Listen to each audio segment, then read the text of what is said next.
নমস্কার বন্ধুরা, আমরা পৌঁছে গেছিলাম পুরন্দরপুরের বিখ্যাত যে কালী প্রতিমা, সেটা দর্শন করতে। দেখছো, তোমাদের সামনে তুলে ধরেছি। বিশাল বড় প্রতিমা, বহু দূর দূর থেকে দর্শনার্থীরা আসে প্রতিমা দর্শন করতে। আমরা একটু বিকেলই চলে গেছিলাম, মানে খাওয়া দাওয়া সেরে, সেই জন্য এখন ভিড়টা একটু কম আছে। আর তোমরা দেখছো একটু রোদের আলো পড়েছে, তো যার জন্য আমরা ভালোভাবে দেখতে পাচ্ছি। সন্ধ্যের সময় কিন্তু অস্বাভাবিক ভিড় হয় এখানে, তখন কিন্তু দর্শন করতে খুবই কষ্ট হয়। সেই জন্য আমরা জানি বলেই দুপুরে চলে গেছিলাম এবং বিকেলের মধ্যে ওখানে পৌঁছে গেছিলাম। দেখো কি বিশাল প্রতিমা,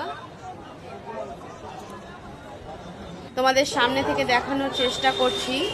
দেখো তোমাদের কেমন লাগে। তোমরা যদি কেউ চাও, তোমরা গিয়ে প্রতিমা দর্শন করতে পারো। এটা পুরন্দরপুরে অবস্থিত এই প্রতিমা। এখানে অনেক বড় মেলাও বসে, প্রচুর লোকজন আসে। তো তোমাদের কেমন লাগলো ভিডিওটা অবশ্যই কমেন্টে জানাবে। Thank you.